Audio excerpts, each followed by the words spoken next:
Well, how are you guys doing this afternoon? We are preparing for impending storms this day in November. They're predicting a tornado outbreak. Oh, we live in weird times.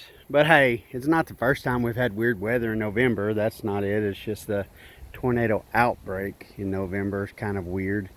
But we'll see. Who knows? God knows. And it may or may not come to be. Anyway, I got my goats brought up so that they can be safe, hopefully, instead of wandering the farm. And I fed them a few of our turnips. And old Toggy, he decided he's going to take a nap.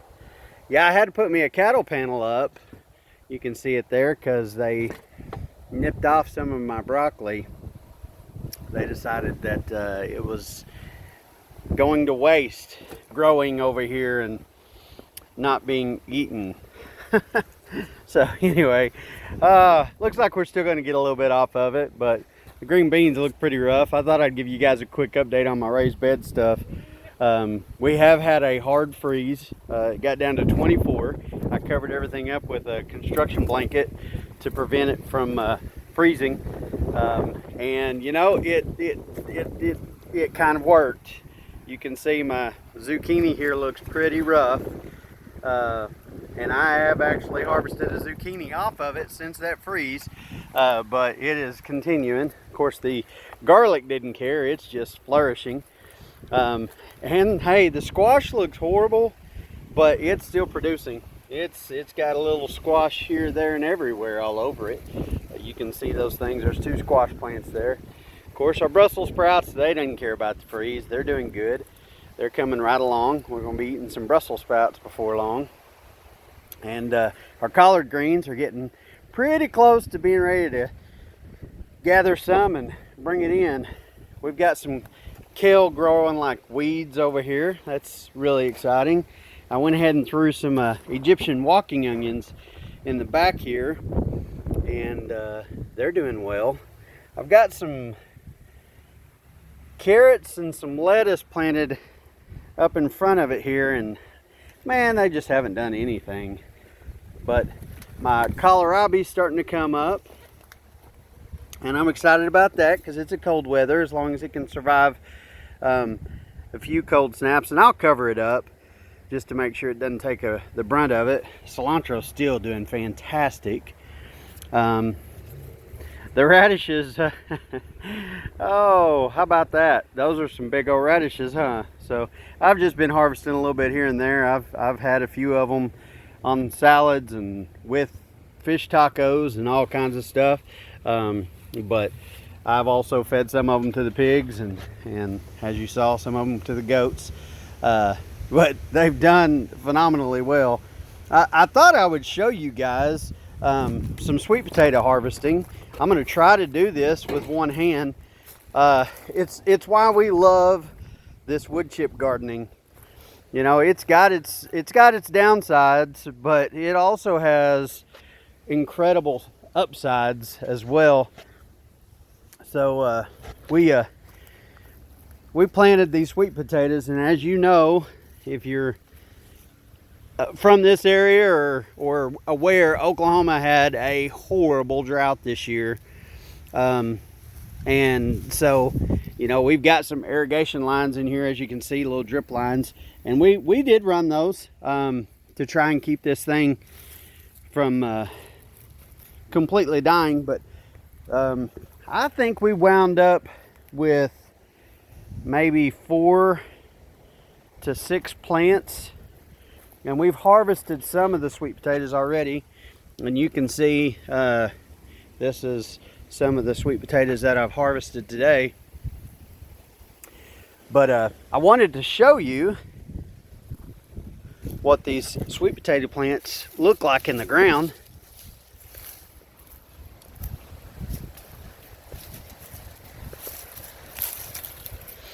These vines are still trying to go. But you can literally, this is the beauty of this wood chip gardening. I mean, granted, It's wood chips. So it's broken down and it's made just this amazing compost. But I mean, can you typically harvest sweet potatoes, or potatoes for that fact, without a fork or a cultivator or something? Yeah, that plant didn't have much on it. But these roots, I'm just gonna leave them in the ground. The worms will eat on those as they decompose and just add to the soil. But man, check out that soil. Is that not gorgeous? Let's see here. I was gonna see if I could find one that had a few more on it. Yeah, that one may have. I harvested the big ones already off camera, and I apologize about that. Yeah, okay, so that's a part of wood chip gardening. But that stuff just breaks down. I mean, look at this. I'm down 8 inches and I'm still in black soil. Okay, and of course we have red wigglers that we plant with our plants, and so as you dig through this stuff, you can see one laying on the ground right there. He's like, I was enjoying eating whatever I was eating, and you decided to disturb me, so I'm gonna go ahead and put him back in the ground. You know, I just wanted to give you the opportunity to see some of the perks of bringing wood chips in and using them for a gardening medium. Granted, the wood chips have to break down in order to have something that is actually gardenable, if you will. Gardenable. I make up some funny words, don't I? But you start mixing this stuff together with the vermicompost that we make and put that stuff in the ground when you're planting these plants, and I'm telling you, it's crazy. It's crazy how well they grow. So let's see what we got here. Looks like we got some pretty big sweet potatoes on this one. Not bad, not huge. Again, we went through drought. We did not water a ton. We just didn't want to waste the water. We didn't know when this thing was going to end, and we honestly didn't know how well these sweet potatoes were going to turn out because of the level of drought. I think we had, I think we had at least 2 months of 100-degree weather, and off of a patch this small with I think it was 4 plants. Yeah, let's see, 1, 2, 3, 4, 5 plants. No, I was right, it was 6 plants. No, that's off of that 5th one. So yeah, off of 5 plants, that is the 2nd bucket full that we harvested. And as you can see, they're not massive, but they're certainly not small. And so we're very thankful for the harvest, and very thankful to have our wood chips, and just to be able to garden in this medium is really exciting.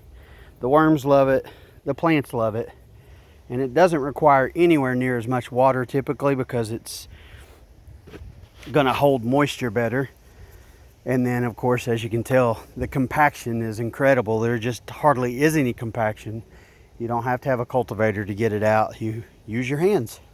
So hey, I think I probably bored you guys enough, and I will catch you next time.